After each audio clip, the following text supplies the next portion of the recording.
Finalmente saiu, galera. E sério, muita coisa neste capítulo e não esperava tudo isso. Inclusive, a forma como eles vão derrotar os Shinjus no deserto e o Boruto não pode fazer nada. Mas bora pro vídeo, porque isso é só o começo.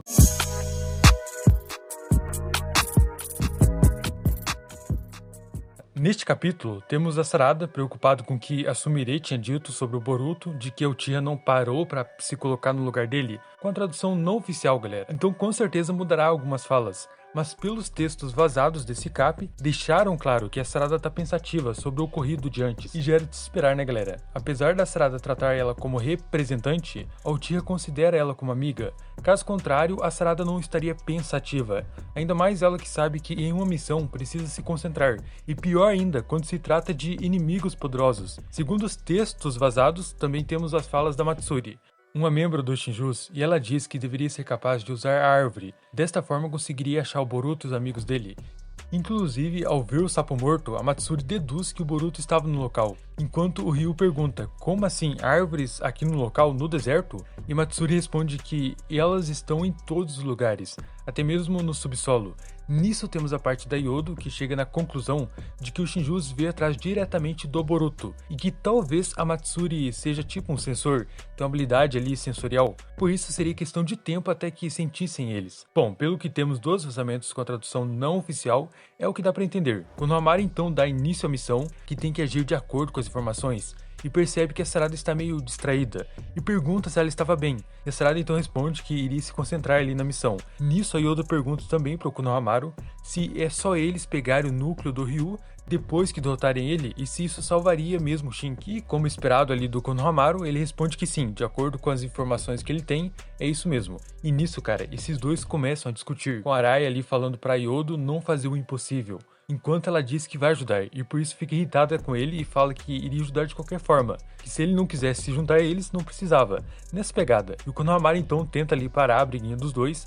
Depois disso, segundo os textos, nós temos mais alguns diálogos entre o Mitsuki e o Konohamaru também. Aliás, esse capítulo não tem nenhuma luta, tá mais para um desenvolvimento ali de transição para a batalha, dando aqueles toques finais. Apesar disso, o time 7 vai até os dois Shinjus, e o Konohamaru pergunta quem eram eles e o que estavam fazendo ali no deserto. E cara, é engraçado como o Ryu Shinju age. Segundo a tradução do texto, ele chama a Matsuri de Senpai, para falar que os ninjas estavam se aproximando. Sério, ele é o único Shinju com esse tipo de comportamento. E então o Konohamaru, para dar aquela disfarçada, ele fala que chegaram ali no deserto, seguindo pistas do Boruto, o traidor. E nessa parte, por enquanto eu estou fazendo esse vídeo aqui, não dá pra gente ver, porque os vazadores até agora não liberaram as imagens, por conta dos problemas que eles estão tendo. Mas deixaram claro que a Matsuri ficou corada por ver o Konohamaru, porque assim que ele se aproxima, o Ryu fala que pelo visto o time 7 não conhece eles dois, e pergunta o que devem fazer. Nisso a Matsuri só fala pro Ryu falar no lugar dela, e que estava se sentindo um pouco estranha.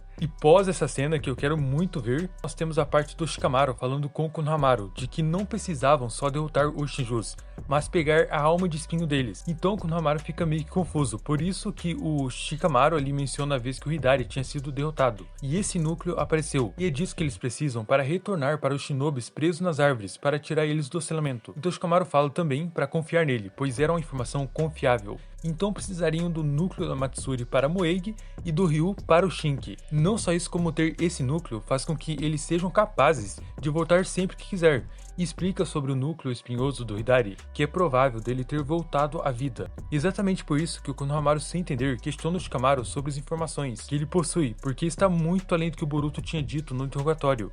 E então o Shikamaru, para não dizer mais nada, ele foi bem rígido ali com o Konohamaru, falando que, como Hokage, ele decide o que compartilhar e se é informação autêntica ou não. E continua a explicação sobre a missão, de que tinha elaborado algumas estratégias com base nas informações que ele tinha. E fala que os Shinjus são monstros com poderes de batalha muito alto e que naturalmente são vistos como inimigos. Precisam lidar com eles. Só que o Shikamaru fala que não vê eles como seres malignos, o que confundiu o Konohamaru ali, porque eles são os vilões. Então o Shikamaru explica que vê os Shinjus como uma fera recém-nascida, filhos de uma criatura feroz, E o Konohamaru pergunta como assim fera selvagem recém-nascida? Então, seguindo a tradução que temos, o Shikamaru responde que talvez eles não possuem essa intenção maliciosa. Os Shinjus são apenas fiéis aos seus instintos, eles são apenas puros, como um bebê que acabou de nascer.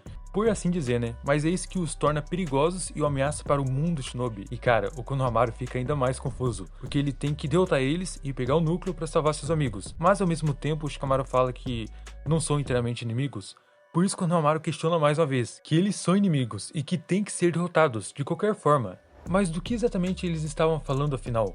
Então o Shikamaru responde, dizendo para ele tentar se dar bem com os Shinjus. E aí que vem uma explicação mais plausível e interessante, quando ele fala para domesticar eles, enquanto ainda são apenas crianças sem intenções maliciosas. E nisso, só aí é pra apunhalar eles pelas costas. Apesar de parecer cruel isso, cara, essa é a oportunidade de acabar com eles com apenas um golpe. Fala que o Naruto jamais aceitaria tal método, mas que ele não é o Naruto. Por isso elaborou essa estratégia de forma minuciosa para derrotar um bando de monstros que vai além do senso comum. Nisso a gente volta para o campo de batalha, segundo o texto que temos de vazamentos, com o Konohamaru seguindo as estratégias do Hokage, se apresentando aos dois Shinjus e apresentando para os dois a Sarada e o Mitsuki, e pergunta sobre eles como se não soubesse quem eles são. Cara, só o Ryu se apresenta, mas ele percebe que ela está inquieta e por isso que pergunta se ela estava bem. Porque assim, galera, a Matsuri é o clone da Moegi, então ela sente o que a outra sentia, ela tem uma base ali de pequenas chamas do amor. E mano, isso é tão cruel, sério, eu assim não serviria em um campo de batalha não. Agir como amigo e apunhalar pelas costas. Mas eles não têm outra opção, então o Konohamaru já entra com essa ideia maliciosa ali dele, falando que eles estão atrás do Boruto e poderiam unir forças. E a Matsuri só aceita. Mano, só quero ver onde isso vai dar. Bom, voltando aqui, o Konohamaru fala sobre o sapo que parece muito com aqueles que o Boruto usa. E o Mitsuki fala sobre o metal, que parece também muito com aqueles que o Boruto usa ali para se teleportar. E é aí que o Konohamaru decide procurar nos locais próximos, e dá a ideia de que precisavam se dividir em equipes só para tirar o Ryu de perto da Matsuri. E o Konohamaru segue falando com a Matsuri e ela sem entender o que estava acontecendo com os sentimentos dela. Não conseguia nem falar com ele, e a Sarada só ali, entrando na onda, falando para o Ryu que achou mais algumas coisas do Boruto, e ele acredita que o Uzumaki ainda poderia estar por perto. E o Mitsuki fala que os colegas deles estavam procurando também, e queriam apresentar eles para o Ryu, só que o clone do Shinki acha estranho e tenta falar com Matsuri, mas o Konohamaru, como um cara que vai apunhalar eles pelas costas, fala que estava tudo bem e que eles iriam cobrir a área e que podia confiar nele. E a Sarada afirma, falando para o Ryu que iria ficar tudo bem, que o Konohamaru é confiável. E aí que o Ryu começa a conversar com a Sarada, falando que os Shinobi de Konoha são bem legais, assim como disseram para ele, e que até pensou em dar um fim nela quando se viram, porém valeu a pena falar com eles. E novamente, a gente retorna para o painel que o Shikamaru fala para o Konohamaru, que tinha um porquê dele ter colocado ele nessa missão. Era porque a Matsuri tinha um sentimento romântico pelo Konohamaru, o que isso já não é segredo para ninguém, né galera? A Moegi gostar do Konohamaru. Mas enfim, nisso temos ali o Boruto querendo saber o que estava acontecendo e a Ida com medo de olhar com seu Sharingan por causa do Mamushi. Só que o Koji avisou ela que o Shinju estava na dimensão e o Boruto todo preocupado querendo saber a chance de vitória da Sarada e o Mitsuki contra o Ryu. E o Koji alertando ele que não tem como o Boruto ser desta vez, porque se ele ou a Himawari se moverem, o Jura vai atrás deles. E também temos a majestosa cena do Jura entrando em Konoha e pagando, pois é, pagando para ler livros. Tipo assim, cara, como o carequinha da boa ainda tem dinheiro? E o Shikamaru dando a ordem para ninguém tocar nele. Mano, isso aqui é magnífico. Melhor ainda é o Kawaki pé da vida com o Amado querendo seus poderes de volta. É a típica cena que todos já estavam esperando, então no próximo a gente vai ter esse poder total do Kawaki recuperado. E vamos ver o que vai acontecer com o Juro e Konoha. E como a galera no deserto deu mó dó, mano, por mais que são vilões, não resta outra alternativa, mas como eles vão derrotar os dois? Infelizmente terão que optar por um plano ali mais cruel mesmo, pra derrotar o Ryu e a Matsuri. E sobre este capítulo em si, eu curti pra caramba, não teve luta, mas teve muitos diálogos. Pena que sobre a luta do Daimon contra o Jura é fake, foi apenas uma piada de mau gosto. Mas esperamos que isso venha se realizar no próximo capítulo também. Só que comenta sua opinião a respeito deste capítulo. Qual parte você mais curtiu? Porque chegamos mais uma vez no final do vídeo, então estarei te aguardando nos próximos conteúdos. Até lá, valeu, fui!